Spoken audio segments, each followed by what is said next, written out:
Kita awali informasi pertama dari kasus korupsi ex Kajari Buleleng. Penyidik Kejaksaan Agung melimpahkan kasus gratifikasi yang menjerat ex Kepala Kejaksaan Negeri Buleleng Fahrul Rozi ke Kejati Bali untuk segera disidangkan di Pengadilan Tipikor Denpasar. Fahrul Rozi diduga menerima gratifikasi sebesar 46 miliar rupiah dengan pengadaan buku yang dilakukan CV Aneka Ilmu dengan memaksa perangkat daerah di Buleleng seperti kepala desa hingga sekolah.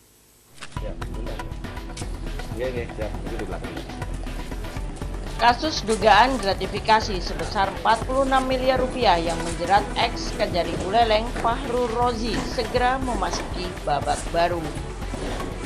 Penyidik Kejaksaan Agung melimpahkan kasus yang menjerat Fahrul Rozi ke Kejati Bali untuk disidangkan di Pengadilan Tipikor Denpasar.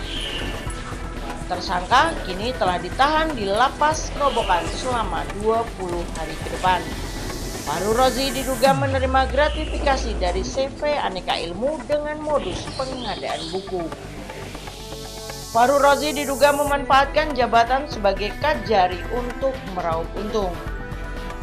Tersangka memaksa organisasi perangkat daerah, kepala sekolah, hingga kepala desa di Buleleng untuk menganggarkan pembelian buku yang pengadaannya dilakukan CV Aneka Ilmu.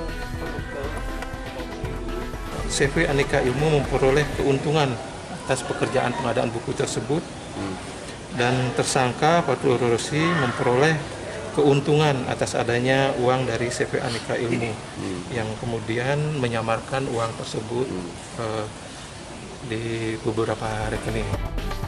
Modus pemaksaan yang dilakukan ex Kajari Buleleng ini dibenarkan Ketua Forum Komunikasi Kepala Desa dan Lurah Kabupaten Buleleng, Ketut Suke. Meski mengaku tak ada pemaksaan, jika ada kepala desa yang melawan seperti menolak menganggarkan pembelian buku, tersangka tak segan mencari-cari kesalahan sampai pihak yang menolak tersandung masalah hukum.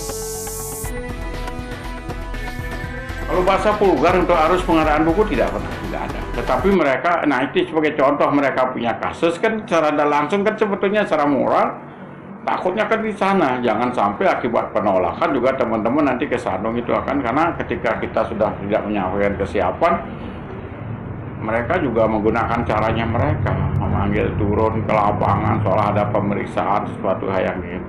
Hanya teman-teman kan takutnya di sana. Menurut Suke, kasus pengadaan buku yang semula dipatok 50 juta rupiah oleh tersangka kemudian dibebaskan, jumlahnya bervariasi mulai 5 sampai 20 juta rupiah untuk perpustakaan daerah yang dipesan 45 desa. Dari Denpasar dan Buleleng, tim kontributor iNews melaporkan.